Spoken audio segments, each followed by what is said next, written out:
The earth is shaking from.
The most oft-repeated defense of industrial agriculture is that it is needed to feed the world.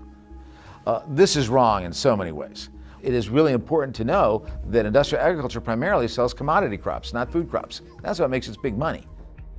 But the other thing is that there have been peer-reviewed studies by the United Nations, by Michigan State, by other universities and entities around the world that have said, you know what, the only way we're going to feed the world is through medium and small-sized farms that use organic or other sustainable methods. Because that's the only way we're going to get the diversity of foods that we need to feed the world. You cannot feed the world based on those huge monocultures. We know through our loss of topsoil, through our loss of water supply, we know through the poisoning of our wildlife. I mean, 75% of all endangered species on our list are there because of farming and ranching. We know through the destructions of our great river systems. We know through what's happening in childhood obesity and the epidemic of childhood cancers. We know, and through the brain damage that's happening through the toxins in our food. We know that our industrial food system has caused enormous environmental harm. We know it threatens our health and our children's health. So it's an environmental crisis and it's a health crisis. But I would also say to everyone out there, it's a moral crisis. Every decision that I make, that you make, that your community makes on the foods that we buy, the foods that we feed our children, the foods that we grow, is going to create a different food future. If you go to a fast food place, if you buy industrial food, that's what you're feeding. That is the monster you're feeding. So you're not a mere consumer, you are helping create that terrible world that we need to get rid of. Or you're going organic and beyond, you're going non-GMO, making the right choices, going local, appropriate scale, and that is then creating this new food future, the one that we need to have healthy people, to have a humane system, a socially just system, and a healthy planet.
La agricultura en sí es una relación milenaria entre el hombre y la naturaleza. La agricultura no solamente es una actividad productiva, económica, es también una filosofía de vida. Pero ¿qué ha estado pasando actualmente? Vemos situaciones en las cuales cosechamos utilizando gran cantidad de agrotóxicos a través del uso de pesticidas de todo tipo, insecticidas, fungicidas, herbicidas, acaricidas. La agricultura se ha convertido como si fuera una actividad de guerra. El ser humano le ha declarado la guerra a todos los componentes del ecosistema y todo aquello que le resta un poco de lo que podría ser su cosecha, lo ve como un enemigo. Entonces lo que era un insecto ya lo ve como una plaga. A las hierbas naturales ya no lo ve como una hierba natural, lo ve como una maleza. Y lo trata así despectivamente, ¿no? Y trata de eliminarlo. A los pájaros que logran alimentarse algo de las cosechas, también los ve como enemigos y trata más bien de exterminarlos, ¿no? En la naturaleza, cuando no ha sido intervenida por el ser humano, nosotros encontramos una situación muy distinta. Todos los componentes se mantienen en equilibrio. Entonces lo normal, lo natural, siempre ha sido respetar las estaciones del año, consumir los productos de estación.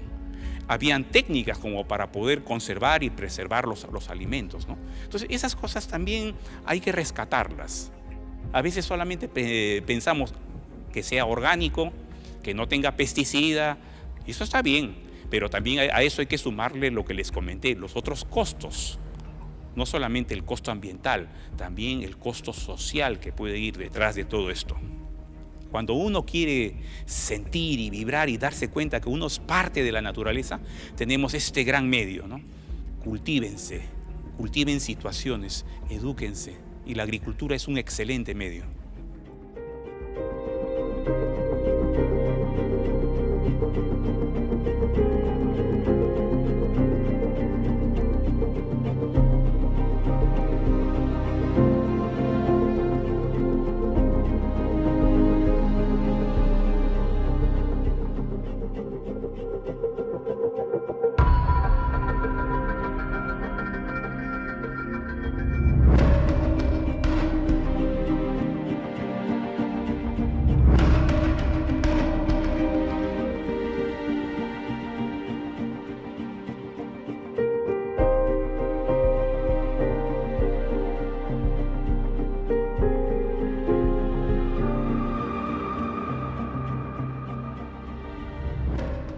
Our identity is so tangled up around this belief that we are the best food growers in the world.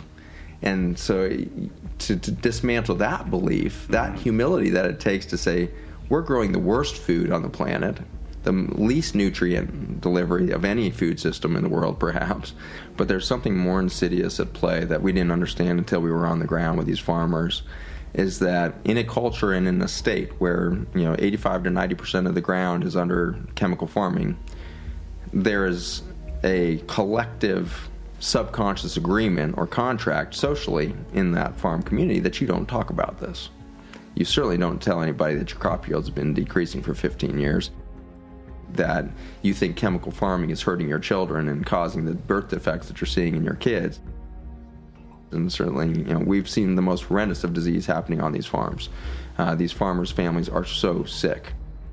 This is exactly what's happening to all of us under the pressure of the chemicals. And their children have attention deficit, allergies, asthma. So you've got this financial lock-in with banks, you've got health collapse happening in the family, you've got the emotional tension, and then on top of that, you have the community pressure, the peer pressure. And so if you decide to make the jump and stop chemical spraying and go to regenerative agriculture, you're immediately socially ostracized. And so we can't just be organic certified. That's not enough. We have to go to regen ag standards where we actually build soil, not till soil. And so we need to go to a no-till organic technique. One of the things that I have the highest conviction over now as a scientist is the concept of grace in biology. I think it can best be defined now, in my mind at least, scientifically, which is heal faster than you injure. And that's what we see in the soil, and that's what I get to see in my clinic. I see people who have abused their bodies for decades, and if they just give a pause, they do a couple of short-term fasts, they give their gut a break, they give their immune system a break, they get away from chemicals, they start growing some of their own food, make these simple little decisions, and suddenly decades of damage is reversed in hours, weeks, months. That's grace at the cellular level. What we're seeing is that within a single growing season, you can go from this dead monoculture of corn or soybean to cover cropping with 16 different species and getting a no-till environment.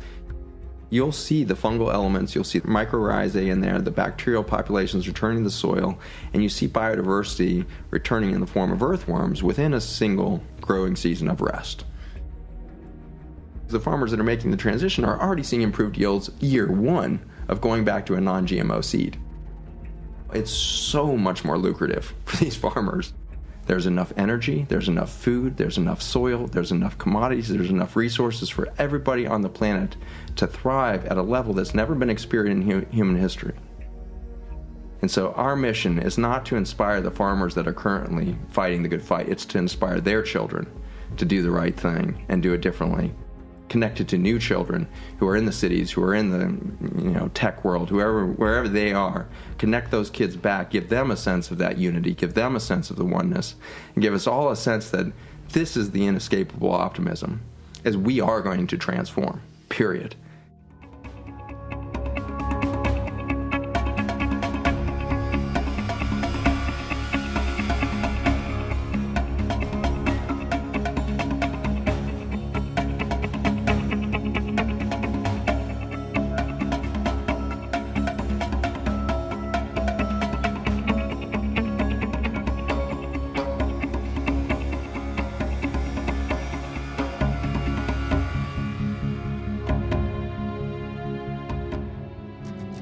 In order for us to live sustainably, the structures that meet our basic needs must work towards regeneration rather than consumption and depletion.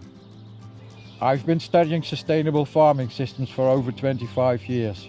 There are no real issues. We can solve all of them. There are really easy answers to grow food quality and with good environmental care. As a farmer, you want to create healthy soils and healthy plants and healthy animals, and further up the food chain, we've got the microorganisms which are governing the system. We just create a habitat for them. Then you got the plants growing out of there, be it annuals, perennials and trees. Then amongst that you've got the insects living in there, and then we've incorporated pigs, sheep, cows, ducks, geese, and every single item adds value. This used to be a pastoral desert. Was just grass. Yeah, and this is what people can do. You can create heaven on earth.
This meeting was going to take place to de-escalate tensions between Saudi and Iran.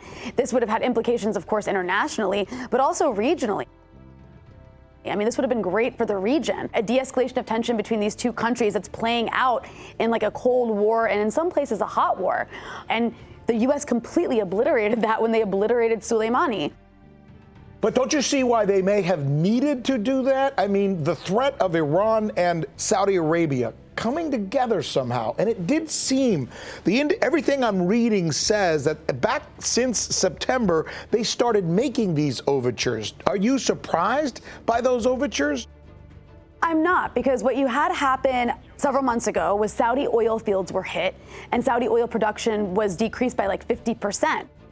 And the U.S. didn't do anything in response. And so that demonstrated to Saudi Arabia and America's Gulf state allies that if there is a war with Iran that doesn't include some sort of U.S. invasion of occupation of Iran, which isn't going to happen, then the people who are going to have to bear the brunt of that war are going to be the UAE and Saudi Arabia.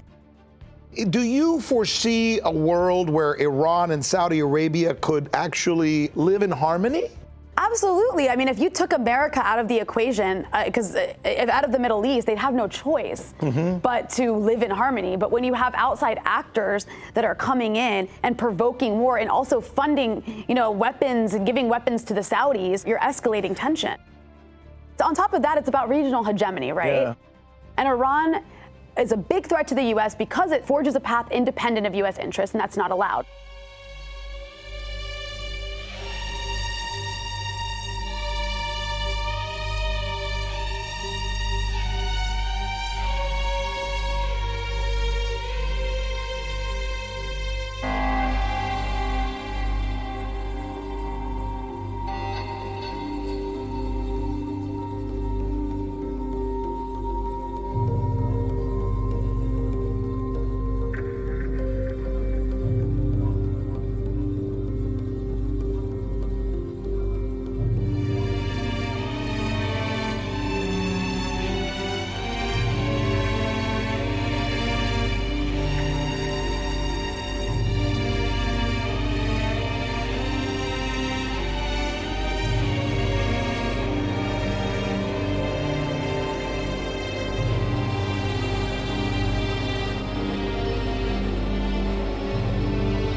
The United States never forgave Iran for overthrowing the Shah. The U.S. had installed the Shah, and the Iranian people overthrew the Shah in 1979. Well, this was the danger of what some would say a good example, to show that people can overthrow a U.S.-backed dictatorship and can challenge U.S. hegemony, and the Iranians did this. Ever since that time, the U.S. wanted Iran back within its sphere of influence, because the Shah was the U.S.'s bulldog in the Middle East, along with Israel. And so really, it's Iran's independence that really galls the United States, that it is willing to use its own oil for its own purposes without U.S. companies being allowed to profit from that or control their oil. Once Trump backed out of the JCPOA, which is what the nuclear deal is called, and increased sanctions, then he went back to the pre-nuclear deal levels of sanctions, which really, and vowed that he would not allow Iran to sell any oil. And of course, oil is the mainstay of the Iranian economy. Iran is not able to buy foodstuffs. It has been unable to buy medicines. And so people are dying in Iran from hunger, from lack of medicines. This is really an act of terrorism against the Iranian people. They're attacking the civilian population for the political end of trying to encourage the population to overthrow the Islamic Republic. The U.S. now supports 73% of the world's dictatorships, some of which the U.S. actually put into power. Look at Saudi Arabia, which is a monarchy. It's repressive. It beheads people. It supports al-Qaeda. It is engaged in a genocidal war in Yemen right now. And the U.S. has no problem not just tolerating them, but even arming them to the teeth. I mean, really what the U.S. resents is that Iran would deign to try to have any influence within its own region of the world. Of course they have that right. If you look at a map, Iran is bordered by about 17 different countries, most of which are hostile and most of which have US military bases. It's Iran that's under attack, let's face it. And it's just this bizarre thing that the US can go to the Persian Gulf, send military vessels there, military equipment, and somehow say Iran is threatening us. The US's position is it governs the world and has dominion over the world, and a country like Iran can't even have a little influence over its own region of the world, which just is crazy. I find American people in general to be the most ideologized people in the world. We think we have a free press and that our education system is really great and that it doesn't propagandize us, but that's just not true.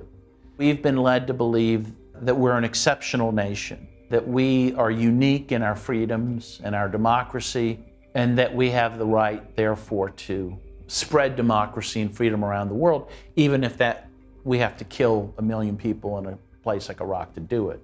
And that's why the American people really have to oppose this and make it clear they don't want this. And make it clear they're not going to reward Trump with another term if he engages in a war.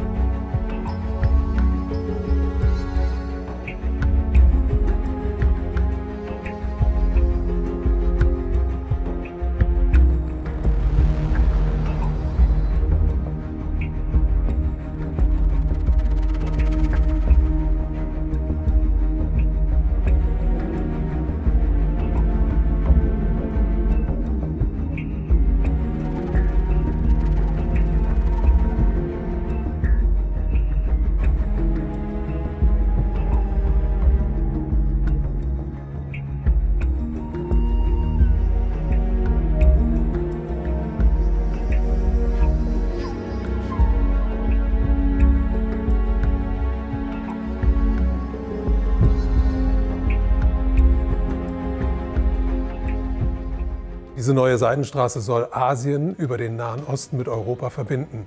Das ist wirklich das wichtigste Projekt dieses Jahrhunderts und auch das gefährlichste Projekt dieses Jahrhunderts. Wenn das tatsächlich fertiggestellt wird, dieses Projekt, dann ist es mit der Vorherrschaft der Amerikaner vorbei. Und die USA sind natürlich nicht bereit, da einfach nur da zuzugucken, sondern versuchen das auf alle möglichen Arten und Weisen zu torpedieren. Man muss sehen, dass der Iran innerhalb der Seidenstraße eine ganz bestimmte Rolle spielt. Der soll der Energielieferant für dieses europäische, asiatische Projekt werden, weil die eben diese riesigen Vorräte an Öl haben und vor allem haben die größten Erdgasvorräte der Erde. Und das Zweite ist die strategische Rolle des Iran. Der Iran liegt genau zwischen dem Kaspischen Meer im Norden und dem Persischen Golf im Süden. Das ist also praktisch das Nadelöhr der Seidenstraße. Wenn es dort zu einem größeren Krieg kommen würde, würde diese Seidenstraße da genau in der Mitte unterbrochen werden. Und das wäre natürlich geostrategisch für die USA ein Riesenvorteil gegenüber China. Der Konflikt mit dem Iran ist ja systematisch verschärft worden von den Amerikanern. Also die haben das Atomabkommen gekündigt, die haben die Botschaft in Israel von Tel Aviv nach Jerusalem verlegt. Also die haben alles getan, um diesen Konflikt weiter anzuheizen. Und das ist jetzt nur die nächste Eskalationsstufe darin. Der Iran selber ist für die USA als Energielieferant völlig uninteressant. Weil die USA haben ja eine ganz wichtige Entwicklung hinter sich über diese Fracking-Industrie.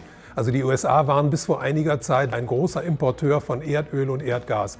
Das sind sie inzwischen nicht mehr, sind inzwischen zum Exporteur geworden. Das heißt, die sind davon nicht mehr abhängig. Also die Ölinteressen und die Gasinteressen im Nahen Osten spielen keine so große Rolle mehr. Es geht da nur noch um Geostrategie. Man muss sehen, dass die USA insgesamt weltweit ja im Niedergang sich befinden. Die wirtschaftliche Stärke der USA, die ist nicht mehr die von früher. Inzwischen als Handelsmacht sind sie überholt worden von den Chinesen.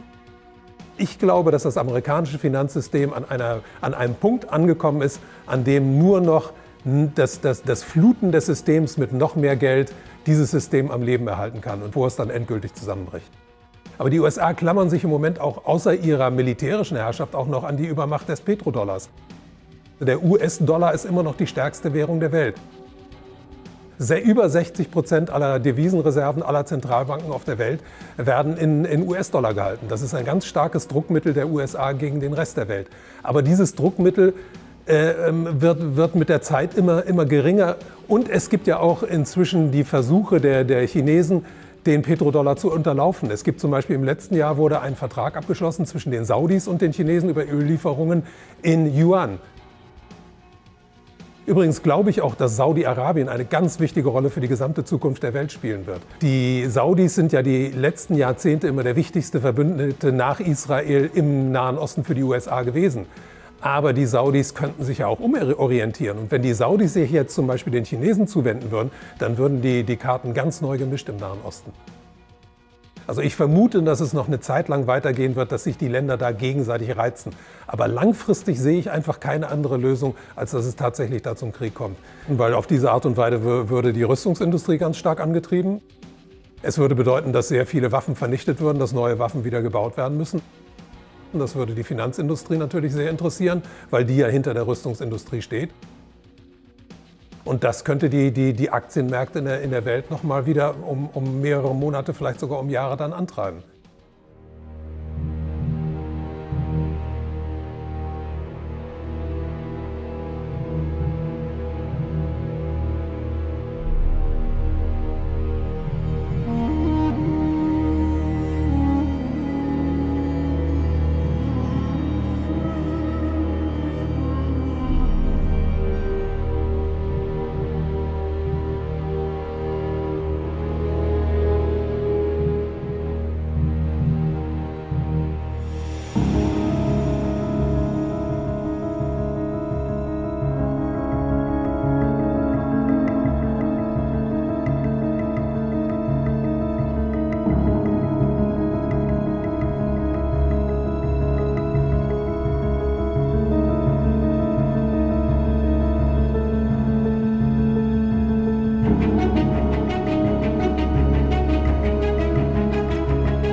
Well, I met him and he told me that I'm #1 in the world in Facebook. He sat down, he said, congratulations, you're #1. And I said, that's very nice. It's always nice to be #1.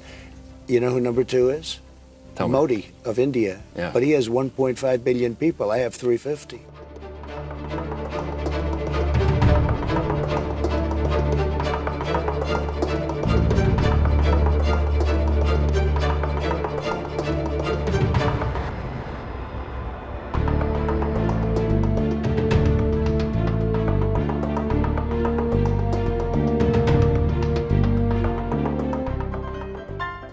Let me explain how the world works, okay? I think nobody knows more about taxes than I do. Nobody knows more about construction than I do. Nobody knows more about campaign finance than I do. Nobody knows consultants better than me. I know more about drones than anybody. And I think I know more about the environment than most people. I know a lot about wind. I know more about ISIS than the generals do, believe me. Nobody in the history of this country has ever known so much about infrastructure as Donald Trump. I know a lot about wind. I understand the power of Facebook, maybe better than almost anybody. I know more about courts than any human being on earth. Nobody knows more about banks than I do. Nobody knows more about trade than me. I understand politicians better than anybody. Nobody knows politicians better than me. I think I know more about the other side than almost anybody. Who knows the other side better than me? I understand things. I comprehend very well. Okay? Better than, I think, almost anybody. The truth is, I'm actually a modest person, very modest. In fact, many people tell me that modesty is perhaps my best quality.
Family has had plenty scandals in their time, but right now they're going through an unprecedented crisis. The Queen summoned everyone to a private meeting for an emergency royal summit. This was a crisis summit. At the end of that, they released that statement where she says the royal family is extremely supportive of Harry and Meghan's desire to create a new life. First of all, statements that come out of not the palace, but the Queen herself are rare. Something that actually suggests feeling is even more rare. But that's where we are right now. Why would Harry and Meghan want out of a life that so many people dream of having? For me, and for my wife, you know, of course there's a lot of stuff that hurts, especially when the majority of it is untrue.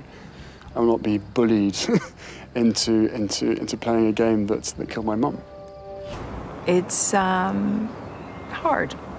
It's not enough to just survive something, right? Like, that's not the point of life. You've got to thrive, you've got to feel happy, and I think I really tried to adopt this British sensibility of a stiff upper lip. But I think that what that does internally is probably really damaging. The reality of being a royal couple has been far from a fairy tale. Meghan and Harry are on their way to a new life, but now everyone is wondering what they'll do to support themselves without any of that royal cash. Prince Harry caught on camera touting his wife's voice acting skills to Disney CEO Bob Iger. It happened last summer in London. Meghan was just steps away while the prince made his pitch.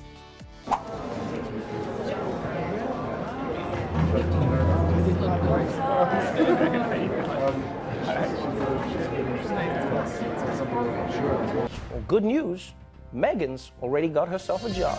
Respecto a su trabajo, además del contrato con Disney, Meghan podría estar cerrando su colaboración con la casa de moda Givenchy. Sus planes van como esperaban. En esta jugada de ajedrez, los duques han avanzado varias casillas, pero es importante recordar que la reina se puede mover libremente por todo el tablero.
Willkommen in Livermore, Kalifornien, der Heimat der ältesten Glühbirne der Welt.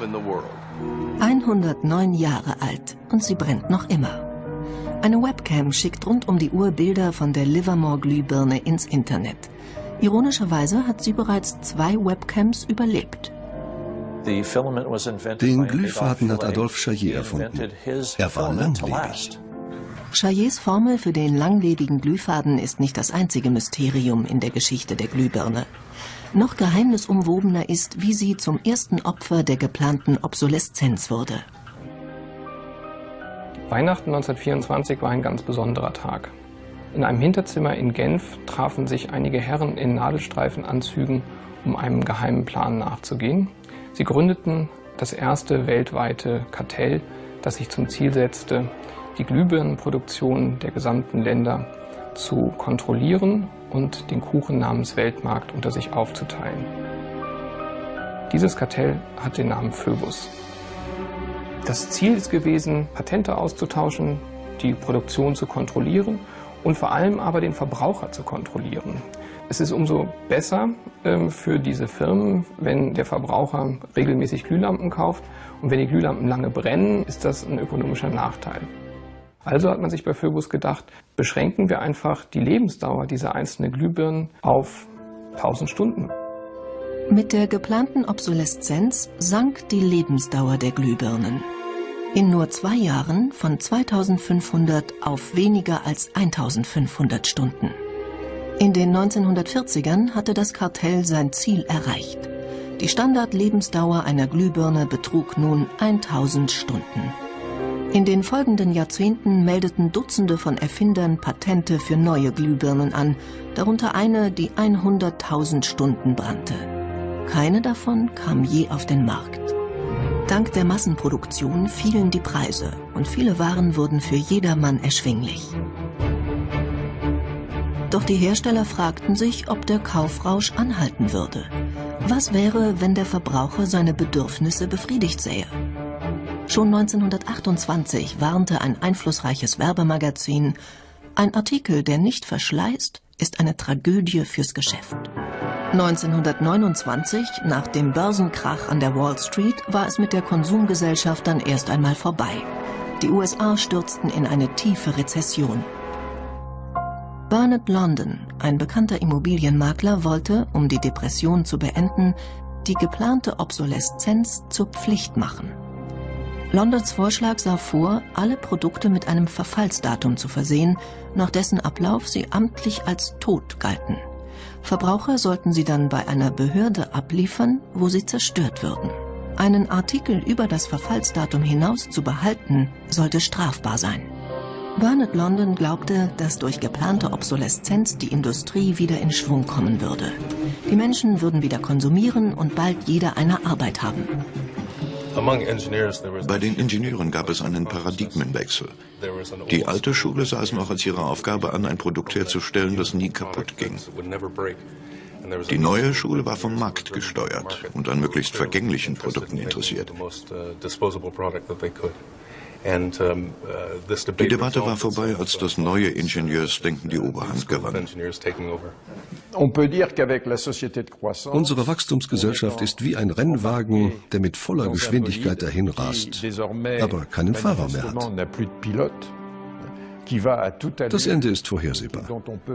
Entweder fährt sie gegen eine Wand oder stürzt in einen Abgrund.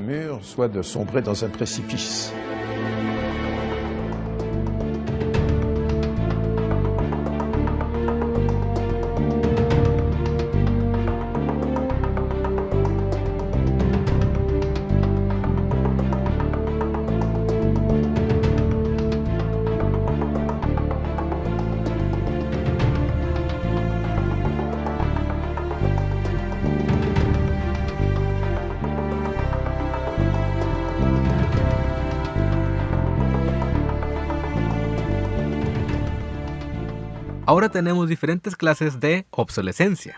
La obsolescencia por defecto, incompatibilidad, psicológica y ecológica. Por defecto se refiere cuando un componente electrónico del dispositivo deja de funcionar. En estos casos, repararlo sale más caro que comprarse uno nuevo. La incompatibilidad se puede dar a nivel software o hardware. Cuando se trata de software es porque cada actualización empeora el rendimiento del dispositivo. Mientras tanto, la incompatibilidad a nivel de hardware se da cuando cambias un componente dañado por otro que es idéntico. Pero, por ser de diferente serie, tu dispositivo ya no quiere prender o sale un error que no te permite utilizarlo. Por otra parte, tenemos la obsolescencia psicológica. Este es el método que utilizan las empresas en sus campañas de publicidad, donde hacen todo lo posible para que tú percibas un producto como viejo o pasado de moda. Apple y Samsung abusan de esto, donde cada año presentan los mismos celulares, pero con mejoras muy leves. Por último les presento la obsolescencia ecológica, la cual promueve que utilices dispositivos con componentes menos agresivos al ambiente. Sin embargo, estos dispositivos ecológicos tienen menos vida y a la larga dañan más el ambiente porque no se pueden reciclar de forma sencilla. No les pido que dejen de consumir, pero sí traten de regular y exigir un mejor producto.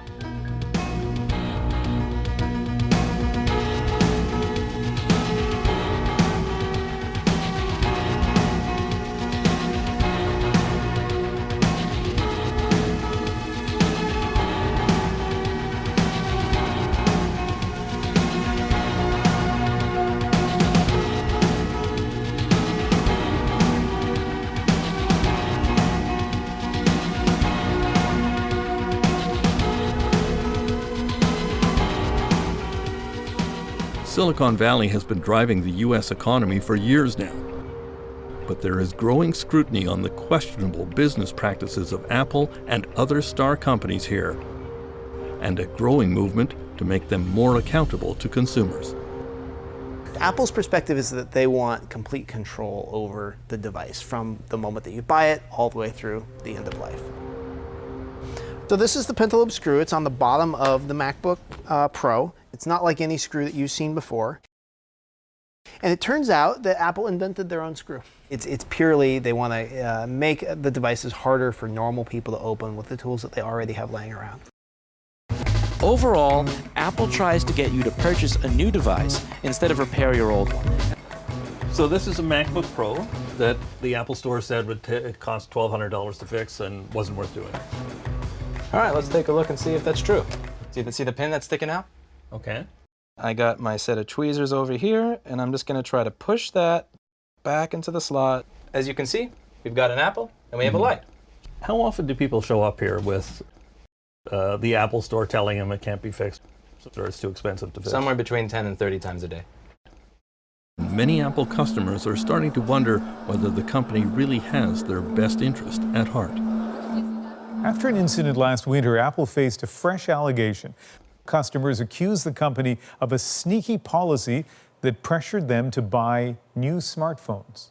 The performance of many phones was cut down after the latest operating system upgrade from Apple. It looked like a case of planned obsolescence, an effort to pressure consumers into buying new products when they didn't have to.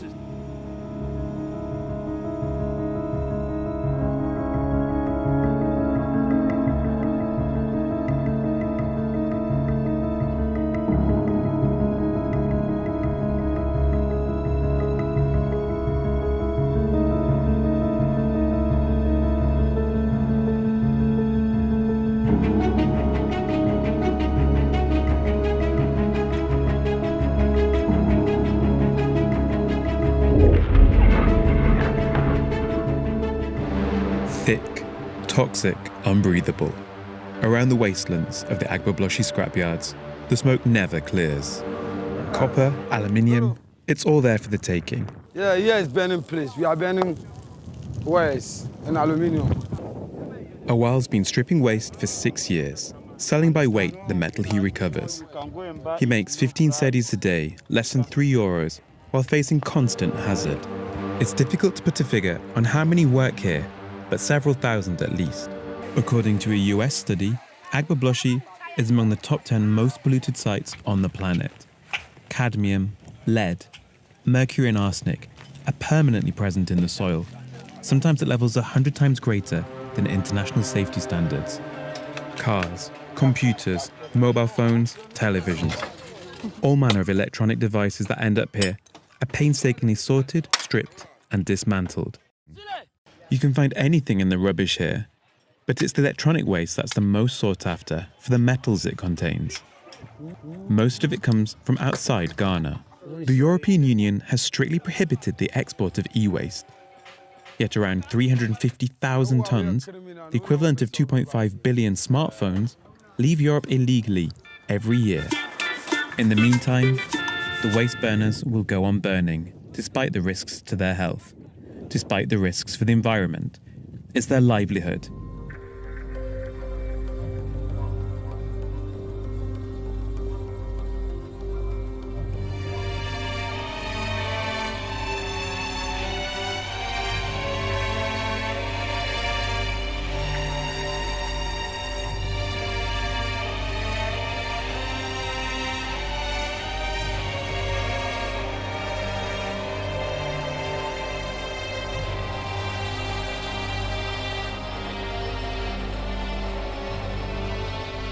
Para cambiar el sistema completamente, tenemos que cambiar el modelo industrial y el modelo económico. No podemos basarlo en el crecimiento permanente, sino en la sostenibilidad permanente. Y se puede hacer.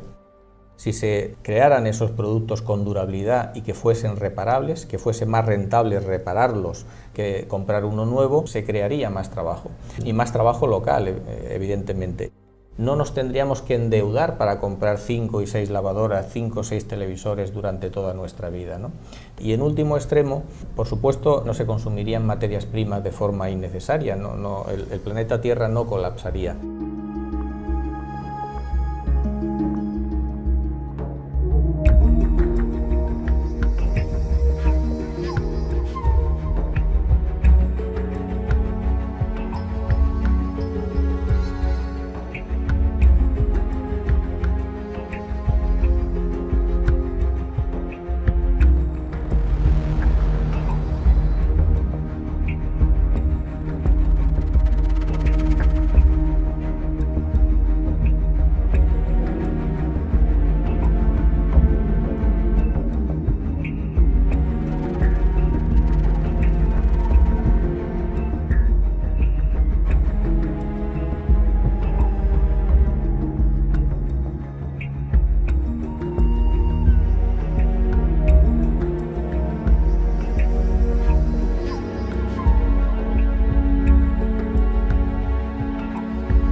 Por medio de 3 diferentes cámaras de monitoreo volcánico, se registró cómo un objeto cruza sobre el coloso de fuego y se aleja rápidamente. Una especie de cilindro, y cuando está sobre el cráter del volcán, parece emitir una especie de destello.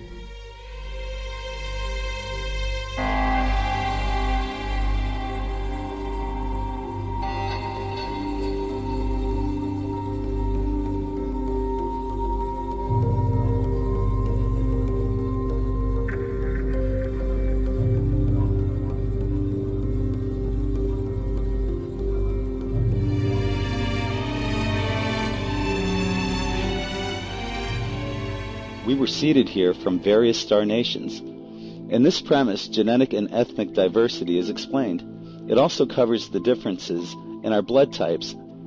Perhaps some star nations have people with predominantly red hair and freckles, while others have dark-skinned inhabitants.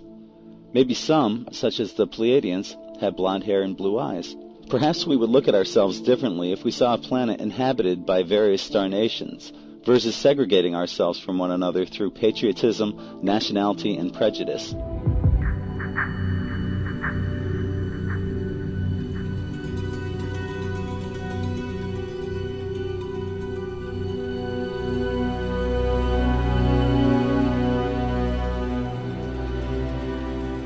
Any Indian tribe and other Aboriginal groups have a direct connection with what we term the star people. They talk about the origin of their ancestry from different constellations, different star systems. For example, if you look at the Cherokee tribe, their logo of their flag it's got seven pointed star, and they claim that their ancestry was created by the Pleiadian people.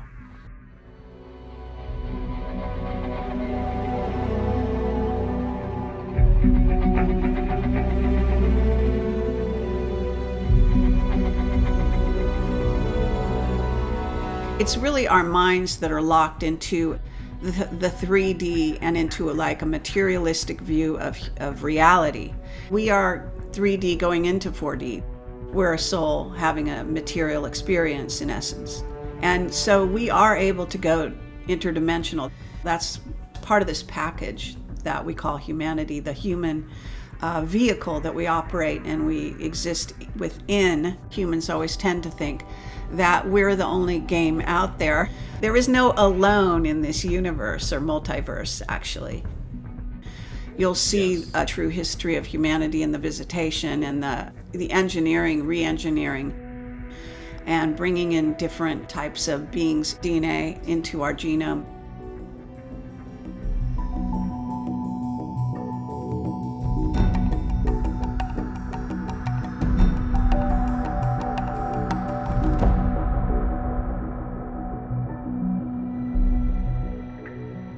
Earth has been inhabited and has been used as a way station, a port of harbor for space-traveling extraterrestrial star nations for millions of years. And many of us have direct spiritual reincarnational history with many of these star nations. Humanity is made up of at least 22 different extraterrestrial races, a genetic lineage to other star nations. So I think it's going to be the extraterrestrials who at some point sit down humanity and say, look, here's the whole story of who you are and how we got here and why we're here. And we're never going to get that from Earth religions. That can only come from beings off-world who have not only been through the process, but who have been watching us for thousands and thousands and thousands of years. The benevolents were very compassionate toward humanity, and they did things to help, teaching us agriculture, animal husbandry, construction, astronomy, mathematics, the healing arts, how to use the plants to heal certain diseases and things of that nature. Some actually taught us some spirituality, energy fields, chakras, etc., etc. The last thing the benevolents want is to be worshipped. That is not what they're about. You know, what they want is humanity to step forward and become a part of the family of the galactic.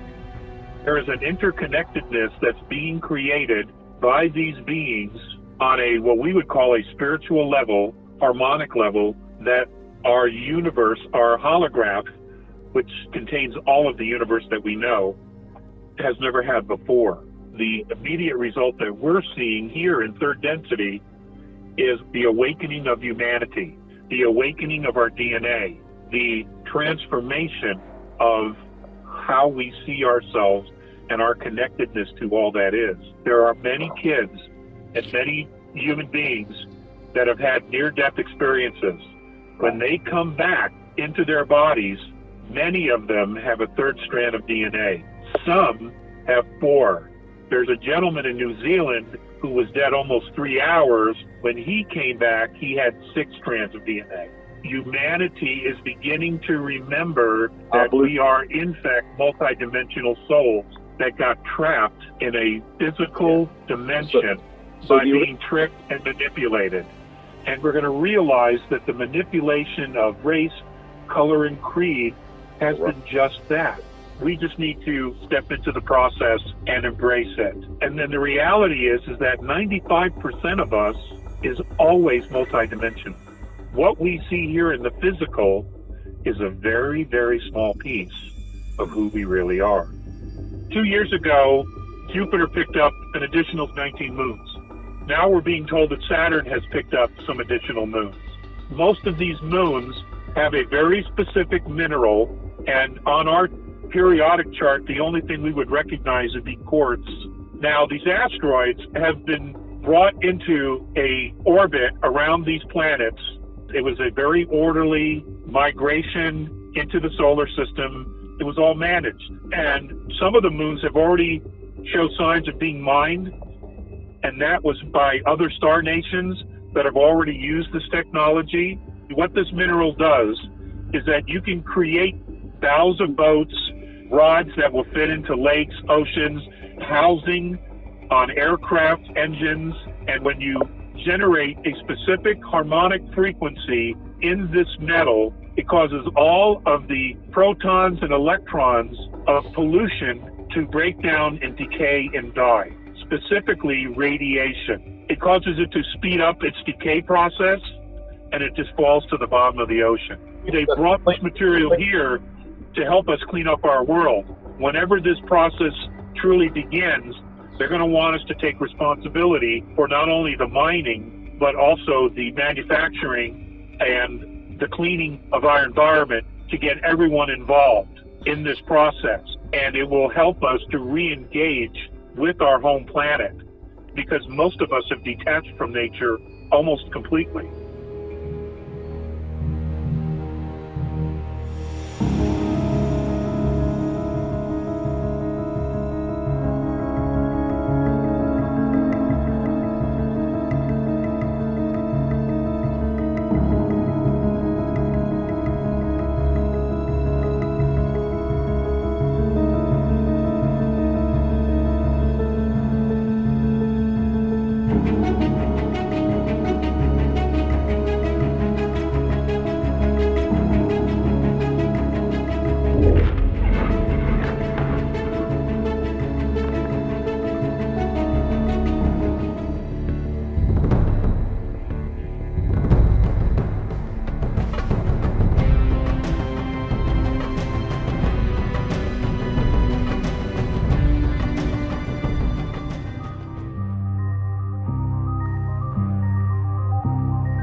Life can be very complicated and difficult when people are grasping all the time. And I think when we're constantly achieving something new instead of celebrating what is, we become less and less satisfied. It's like a drug. Money is a drug, sex is a drug, shopping is a drug. It's a bottomless pit trying to satisfy ourselves. This culture, especially in the United States, this society really has this like succeed, excel. It's a consumer mentality. Do more, buy more, be more, have more, bigger house, bigger car, fill up a garage full of 10,000 rolls of toilet paper and buy as much as you can. And people have garages and storages and more stuff, and they have so much stuff they can't even store the stuff. They had to pay for a place to store the stuff that they can't even store at their own house. And this is the way people live. Just because you have more externally, it doesn't always correlate to being internally fulfilled. Those are two completely different things. And external, in your environment, the house, the cars, the stuff, is never fulfilling. It's short term. You get the fulfillment, you buy it, you have it, you play with it, and you get the short term, like instant gratification type of thing. But just like a child with a new toy, you run out of motivation after a little while and you're on to the next toy. I think for those people who don't settle down their nervous system with meditation or who don't have a spiritual or creative practice, their mind is constantly traveling into the past, into the future, and into other people's business. And when that happens, they're not present for themselves and the world that's being revealed to them. And a Zen master might say, show me the future, show me your past, and there's no way to do it. Those questions, they stop the mind. Your mind will gyrate a little bit and then eventually it settles down. We dive into the source of everything. We started naming some of the qualities of it. It's eternal, it's ever-present, it's intelligent.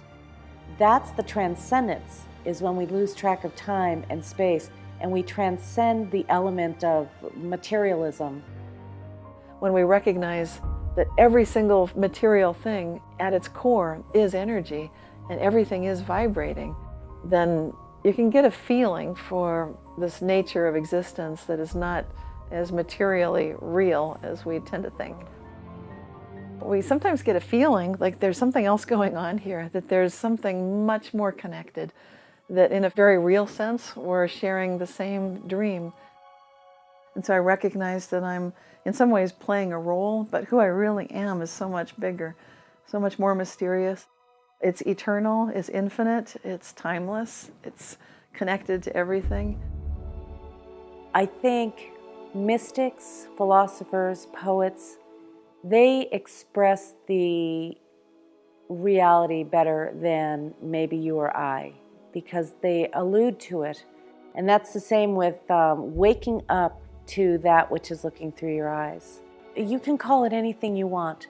Some people call it self with a capital S. Some people call it spirit, God, soul, the great spirit, consciousness itself. It's that which animates all of this. It's what's residing at your deepest level. In some ways, experiencing a dark time, in some ways we're experiencing a renaissance. And so there's some threats to our existence right now.